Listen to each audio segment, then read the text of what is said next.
Howdy y'all, you got the Bulldog on the channel. This video here is going to be kind of a response video towards Vice Grip Garage.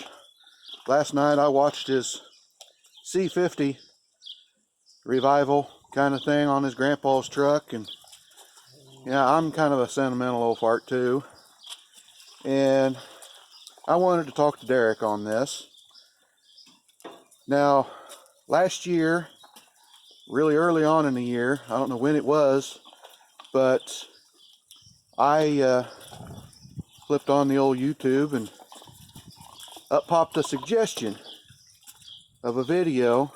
I think it was because I'd watched Restored or something, and it popped up in a suggested video of this car painted like an American flag. So I watched that video, and boy, it was a good one. And it really surprised me because this guy on there, he looked like, sounded like, and sometimes even acted like a guy I went to school with, a buddy of mine. And actually on the way home, I stopped by his house and showed him the video. He's like, yeah, it kind of looks like me. His beard's a skosh shorter. But it got me thinking on some stuff. I watched a bunch of the videos, and you know, if anybody on there saw the Boss Garage car show entry, that's what I'm driving right now for all of my, hard working stuff. And I went down there, and my son and I dropped the battery in it, got it fired up, pulled it out. It was a quick revival, but like I say, I'm sentimental. I like to have things that are used. But I watched that video last night, and got me thinking. I've shared a picture of Dad's old truck on there, but maybe I'd go down here and take a video of it. Now, story on this truck, it was his first grain truck that he bought. We moved back from Kansas City in 1979, and everything that he was using was Grandpa's at that time, which yeah, it was 79. It was a lot closer to when it was new, but it's a long way from new, that's for sure, because the grain trucks he had was a 47 and a 49 Chevy. Single axles, of course. And not much account, really. Little. I think one of them had a 235 in it, maybe. No, they didn't make a 235. 216. Maybe both of them were a 216. I'm not 100% sure. But the little straight six, pull a hat off your head if you got to run at it, maybe. I know it's kind of dark in here, but I'm walking across towards the shed, and I want to show you this spot right here. Well, that's where that old flatbed came from. That's where it sat for years. Right in front of this one here. This is Dad's first grain truck. It's a 69 Batwing, I call it. I shared, after you seeing I think it was an Instagram picture of that C-50, or heard you talking about it sometime when you were out there. It was when you did the revival. Then you posted the video yesterday. But I shared a picture of this truck, and I called it a 69 Batwing, and nobody knew what that was. I was like, no, it's not a advanced position, and yeah. Well, maybe it is, but you know, anyway, this is why I call it a Batwing. The hood opens up kind of gull wing style, and this thing, Dad, he hated the motor. It was an old stake truck, and they were all built, you know, according to whatever the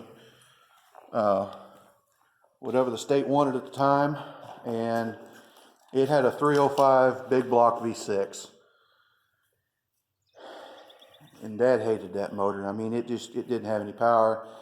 We found out years later you can make them run if you put an HEI on it and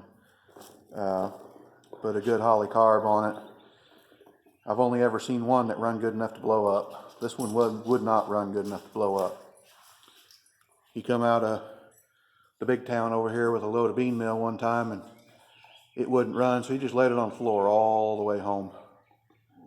Couldn't get it to blow up. He finally gave up, and he said, we're just going to have to yank that motor out and drop a small block in it, which is what we did, and that's what's in there right now. It's a 350 small block, punched 60 over. It was something that somebody threw away because it had already been punched 30. But I drove this truck quite a bit. I wasn't 16 yet, but he didn't turn me loose on the highway with it because the kingpins were pretty shot. And you didn't steer it down the road, you herded it. You just a little bump here and a bump there and a bump here and a bump there. But anyway, it's going to look really familiar to that C-50 because it's the same cab. As you can see, it was a state truck, still yellow. And oh, it's dark in here. You can't even see through the windshield for all the dust that's collected on it. Oh. Boy. Smells like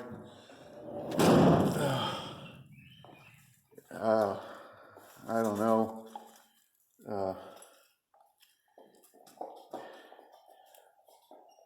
Mice with Axe body spray, maybe? I don't know.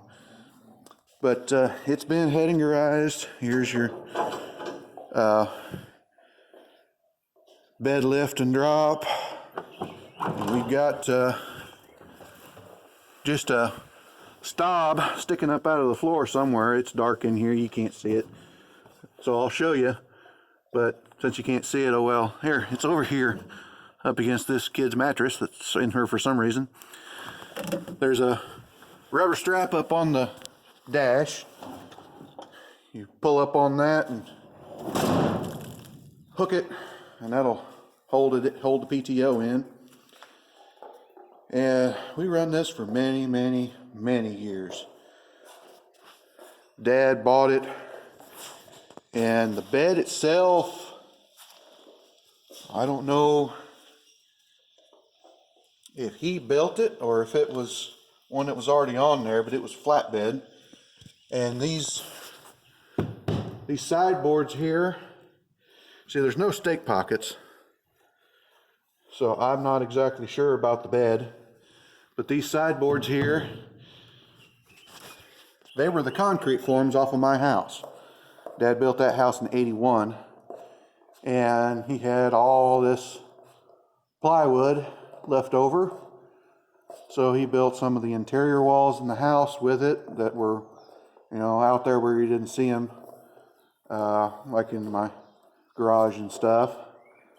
And he built this bed, made a angle iron frame, and just bolted on some uprights, bolted it all together, and it's all one piece.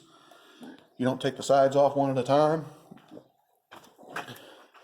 You can't, used it for dumping, so he took the end gate out of it. It's around here somewhere. But what we did in the early 90s, he got tired of not having enough trucks to haul hay with, and this truck just sat. So what he did was we took the row of bolts out that hold this thing down right here, all the way around, backed it into the shed, and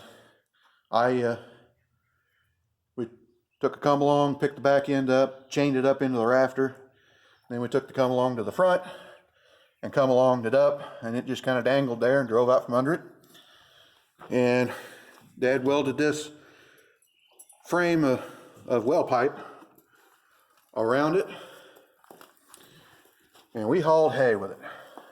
That made the truck a lot more useful. We'd take and put, see here, 2, 4, 6, 8 bales on the truck, and the double axle we'd hook on behind it and put 9 bales on it, and the single axle we'd put behind it and put 7 bales on it. So we'd haul 24 bales at a time, 1,000-pound, 1,200-pound bales. And if we got really ambitious, we had a triple axle trailer also. You put 11 bales on it and then hook the double axle behind it, put 9 bales on it. We come through town one time, and the sheriff pulled up at the four-way stop, and he just stopped and got out of his car and watched us go around the four-way stop.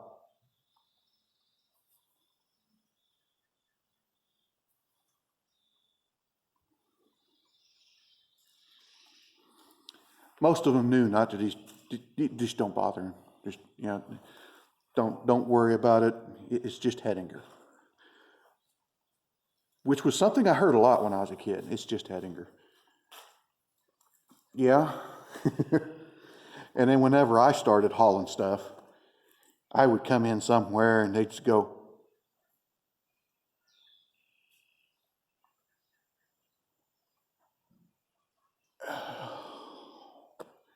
last time I hauled a big load down into the scrap yard, the guy looked at the weight ticket and he says, "Gah."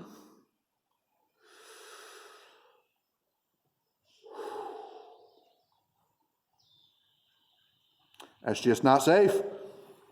Because I was hauling it with a little 2-wheel drive, 4-cylinder short bed S10 with manual brakes, and no brakes on the trailer. And they said, "You can't do that." I didn't know that you couldn't, because I grew up doing that every day, all the time.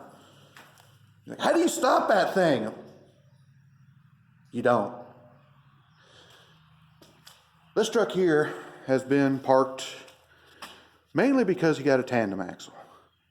This thing will hold 380 bushel.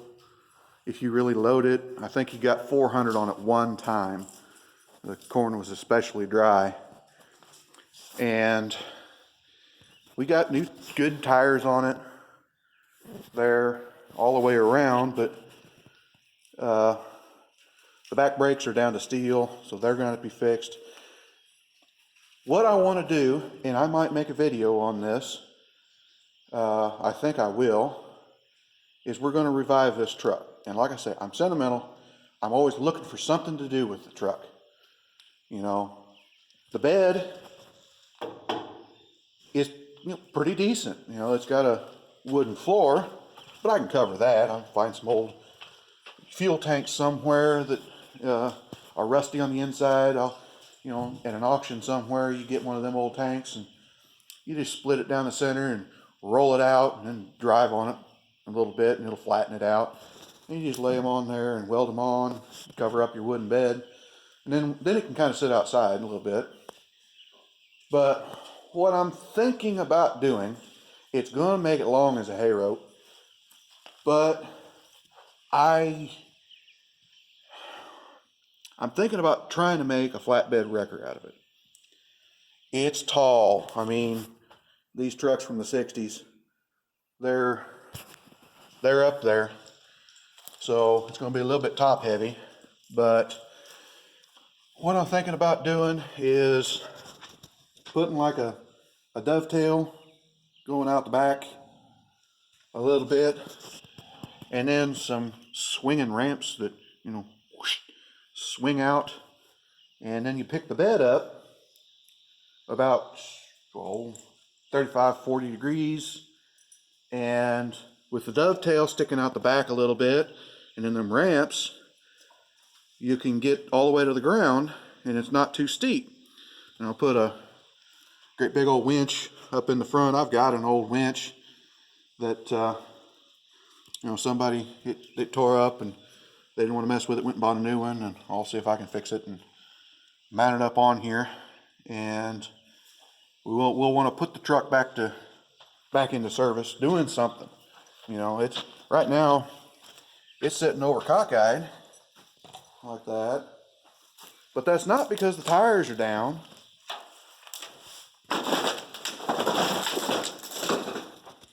It's because I've got groundhogs.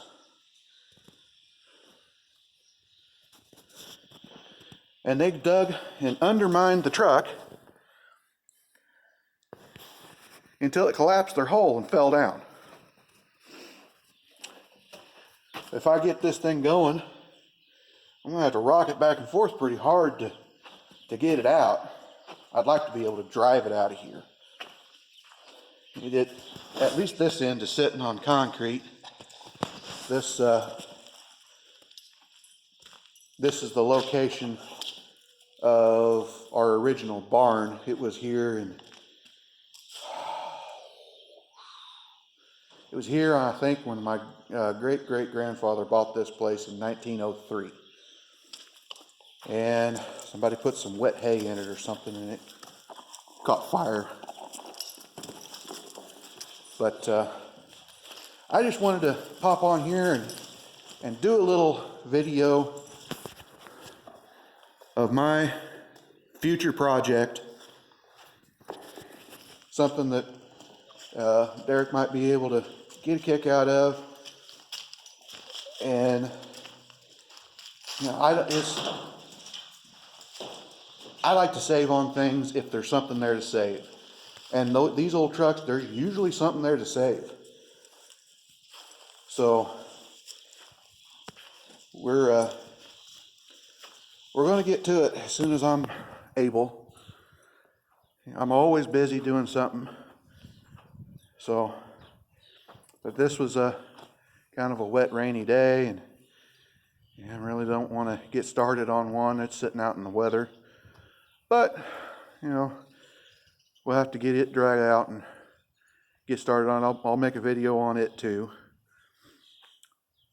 But I'll use my other camera with it and make maybe a start to finish video with it. But like, comment, subscribe, share this video around. I'm going to share it on the Vice Grip page, and hopefully Derek sees it and gets a kick out of what my plans are with this thing. And yes, you know, you're not the only one that's sentimental about a lot of things. I am too. So we'll talk to you later.